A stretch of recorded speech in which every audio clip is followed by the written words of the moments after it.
தமிழின் குரலின் பிரதான செய்திகளோடு இணைந்திருக்கின்றோம். முதலில் தலைப்புச் செய்திகள். இலங்கையில் சிவப்பு அறைக்குள் 10 பெண்களுடன் 17 பேர் அதிரடியாக கைது. மேலும் நீடிக்கப்பட்ட பிள்ளையானின் விளக்கமறியல். நீர்கொழும்பு சிறை அதிகாரியை கொல்ல முன் நடந்த அதிர்ச்சி பின்னணிகள். தமிழக சட்டமன்ற தேர்தலில் வாக்களித்த இலங்கை தம்பதி சற்று முன் கைது. 114 வயதில் காலமானார் இலங்கை பெண். அதிகரிக்கும் டெங்கு தொற்றால் 68,672 பேர் பாதிப்பு. கவச உடைகளை அணியுமாறு சற்று முன் வந்துள்ள அறிவித்தல்.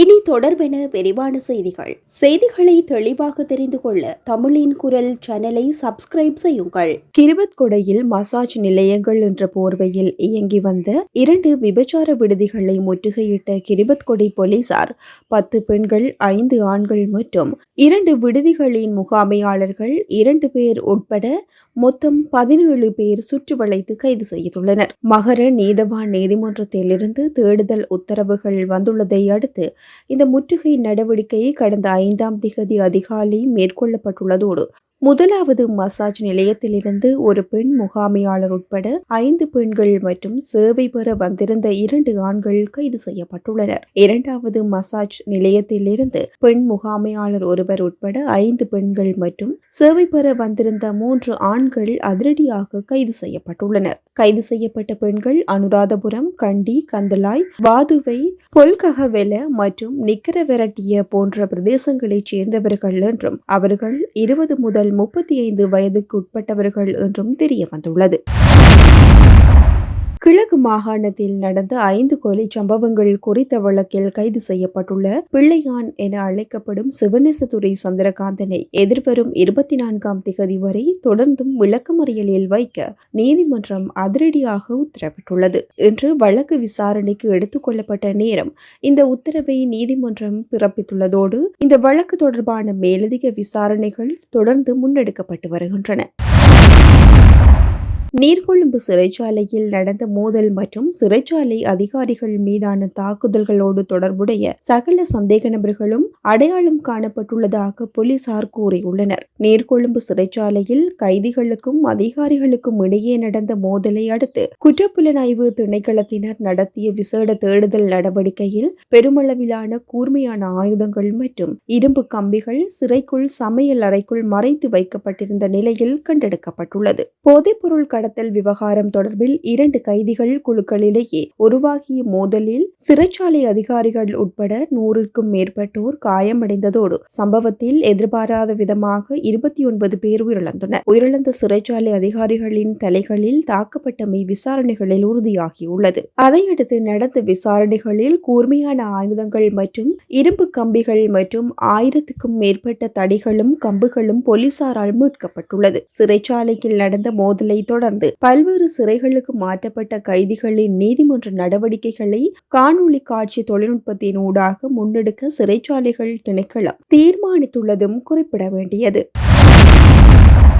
சென்னையில் முறையான குடியுரிமை ஆவணங்கள் இல்லாது போலி ஆவணங்களை பயன்படுத்தி வாக்காளர் அடையாள அட்டையை எடுத்த இலங்கை தம்பதியினர் அதிரடியாக கைது செய்யப்பட்டுள்ளனர். யாழ்ப்பாணத்தைச் சேர்ந்த 69 வயதுடைய ஆண் ஒருவரும் அவரது மனைவியும் கடந்த 20 ஆண்டுகளுக்கும் மேலாக சென்னை தியாகராய நகர் பகுதியில் வாழ்ந்து வரும் நிலையில் இருவருக்கும் இந்திய குடியுரிமை சான்றிதழ்கள் இல்லாது போலியான முகவரி ஆதாரங்களை காட்டி வாக்காளர் பட்டியலில் தங்களது பெயர்களை சேர்த்து கொண்டதாக தெரிய வந்துள்ளது. அண்மையில் தமிழக சட்டமன்ற தேர்தலின் போது இவர்கள் வாக்களித்ததை கண்டுபிடித்த அதிகாரிகள் இதுகுறித்து விசாரணைகள் மேற்கொண்டதோடு விசாரணையின் முடிவில் இவர்கள் முறையான ஆவணங்கள் இல்லாது வாக்காளர் அடையாள அட்டையை எடுத்து தேர்தலிலும் வாக்களித்தமை உறுதியானது. இந்த நிலையில் நேற்று முன்தினம் இவர்கள் இருவரும் இலங்கை செல்வதற்காக சென்னை வானூர்தி நிலையம் சென்றபோது கைதாகியுள்ளனர்.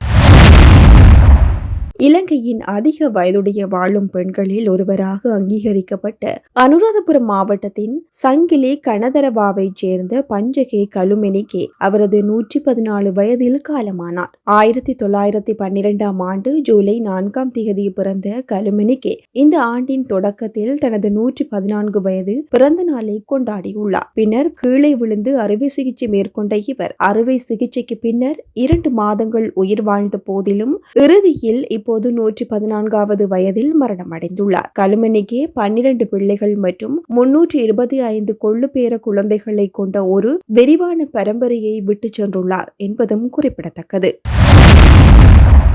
இலங்கையில் இப்போது டெங்கு நோயாளர்களின் எண்ணிக்கை தொடர்ச்சியாக அதிகரித்து வருவதாக தேசிய டெங்கு ஒழிப்பு பிரிவு வெளிப்படுத்தியுள்ளது. நேற்று வரையான காலப்பகுதியில் பதிவான டெங்கு நோயாளர்களின் எண்ணிக்கை 68,672 பதிவாகியுள்ளதோடு கடந்த 11ஆம் தேதி ஒட்டுமொத்த டெங்கு நோயாளர்களின் எண்ணிக்கை 68,071 பதிவாகியிருந்த நிலையில் நேற்றைய தினம் இந்த எண்ணிக்கை 601 அதிகரித்துள்ளது. மேல் மாகாணத்திலேயே அதிகளவான நோயாளர்கள் பதிவாகியுள்ளதோடு அந்த எண்ணிக்கை 36,118 பதிவாகியுள்ளது. மேல் மாகாணத்தில் அதிகளவான நோயாளர்கள் கம்பஹா மாவட்டத்திலேயே பதிவாகியுள்ளதோடு அந்த எண்ணிக்கை 14,112 ஆகும். கொழும்பு மாவட்டத்தில் 13,791 நோயாளர்கள் பதிவாகியுள்ளதோடு டெங்கு நோய் காரணமாக இந்த ஆண்டு மாத்திரம் 47 பேர் உயிரிழந்துள்ளதாகவும் தேசிய டெங்கு ஒழிப்பு பிரிவு குறிப்பிட்டுள்ளது.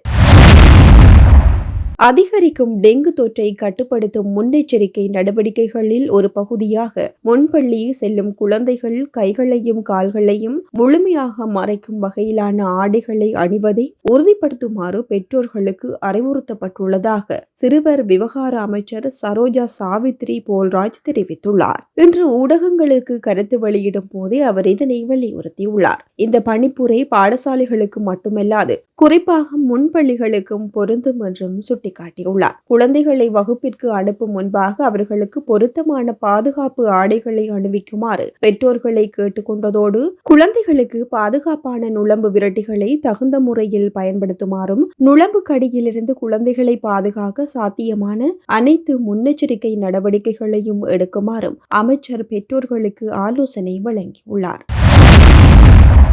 கம்பஹா திவிலப்பிட்டிய பிரதேசத்தில் ஐஸ் போதைப் பொருளோடு ஓய்வு பெற்ற அதிபர் போலீசாரினால் கைது செய்யப்பட்டுள்ளார். நேற்று திவிலப்பிட்டிய என்ற பகுதியில் இருக்கும் உறவினர் ஒருவரின் வீட்டில் தங்கியிருந்த நேரமே இந்த நபர் போலீசாரின் சுற்றி வளைப்பில் சிக்கியுள்ளதோடு 175 கிராம் ஐஸ் போதைப் பொருள் அவரிடம் இருந்து கைப்பற்றப்பட்டுள்ளது. கந்தானி பிரதேசத்தைச் சேர்ந்த 63 வயதுடைய ஓய்வு பெற்ற அதிபரே கைதாகியுள்ளதோடு நீண்டகாலமாக இந்த நபர் கல்வித்துறையில் வேலை செய்து ஓய்வு பெற்றவர் என்பதும் குறிப்பிட வேண்டியது. கம்பஹா கந்தானி பிரதேசத்தில் போதைப்பொருள் வைத்திருந்த குற்றச்சாட்டில் பல்கலைக்கழக மாணவர் ஒருவரும் நேற்று போலீசாரினால் கைது செய்யப்பட்டுள்ளார். கந்தானியில் உள்ள வாடகை வீட்டில் தங்கியிருந்த போதே மாணவன் போலீசாரினால் சுற்றி வளைத்து கைது செய்யப்பட்டதோடு அவரிடமிருந்து 25 கிராம் ஹெரோயின் போதைப் பொருளை போலீசார் கைப்பற்றியுள்ளனர். கைது செய்யப்பட்டவர் மொனராகலை மதுளை பகுதியைச் சேர்ந்த 24 வயதுடைய நபராவார். இவர் பல்கலைக்கழகம் ஒன்றில் கலைப்பிரிவில் கல்வி பயிலும் மாணவன் என்பதும் முதற்கட்ட விசாரணையின் மூலம் தெரியவந்துள்ளது. வத்தளையில் அதிகளவு போதைப் பொருளை கடத்த பார்த்த 36 வயதுடைய பெண் நேற்று முன்தினம் கைது செய்யப்பட்டுள்ளார். போலீஸ் போதைப் பொருள் ஒழிப்பு பிரிவினருக்கு கிடைத்த ரகசிய தகவலை தொடர்ந்து முன்னெடுக்கப்பட்ட விசேட நடவடிக்கையில் இந்த பெண் சந்தேக நபர் கைது செய்யப்பட்டுள்ளதோடு சந்தேக நபர் மட்டக்குழி பகுதியைச் சேர்ந்தவர் என்று போலீசாரின் விசாரணைகளில் தெரியவந்துள்ளது. கைது செய்யப்பட்ட பெண்ணிடமிருந்து 1 கிலோகிராம் 140 கிராம் ஐஸ் போதைப் பொருள் 538 கிராம் ஹெரோயின் என்பவற்றை போலீசார் கைப்பற்றியுள்ளனர்.